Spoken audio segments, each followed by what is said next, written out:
on partageait les richesses. Un autre monde serait peut-être alors possible. C'est ce que se dit Nasreddin un matin en ouvrant les yeux. Enthousiasmé par cette idée qui vient de lui traverser l'esprit, il se lève d'un bond, saute dans son saroual, enfile sa longue djellaba, glisse ses 2 pieds dans ses babouches de cuir, et tout en enroulant son chèche autour de sa tête, il fait irruption dans la cuisine où Khadija, sa femme, l'attend déjà. Elle prépare le thé. Et là, tout exalté, il lui explique. Il lui explique qu'il ne supporte plus cette misère qui s'abat sur le peuple, que l'écart de plus en plus grand entre le niveau de vie des pauvres et le niveau de vie des riches lui est devenu intolérable. Et on ne sait que trop. Qui sème la misère récolte la colère. D'ailleurs, la colère gronde déjà dans les alentours de la ville, dans les faubourgs. Ça le tracasse depuis plusieurs semaines. Parfois même, il n'arrive pas à endormir. Et puis là, cette nuit quand même, il a très très bien dormi. Et à l'instant, en ouvrant les yeux, la solution lui est apparue, si simple et si limpide. Il faut partager les richesses. Bon, c'est décidé.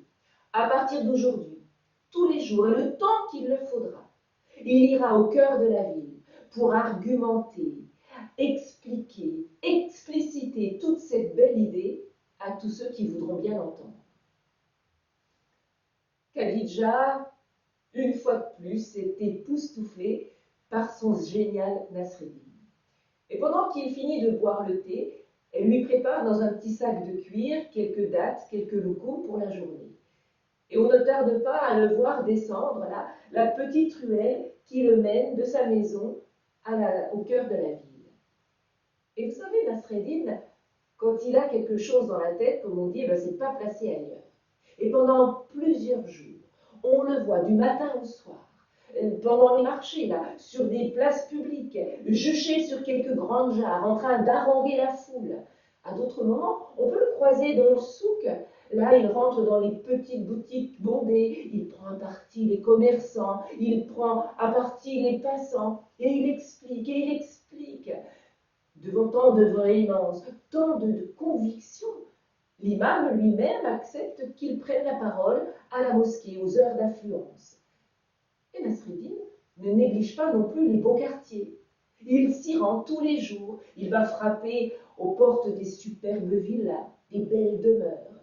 Et il ne se contente pas de frapper aux portes, non. Il demande des entrevues, des entretiens, assez longs même parfois, avec le vizir, le sultan, avec tous les gros et riches commerçants de la ville. Enfin, pendant 10 jours, il mène ce petit manège. Si bien qu'au bout de tout ce temps, pas une personne de la ville de Zarqa n'a pu échapper à ses discours.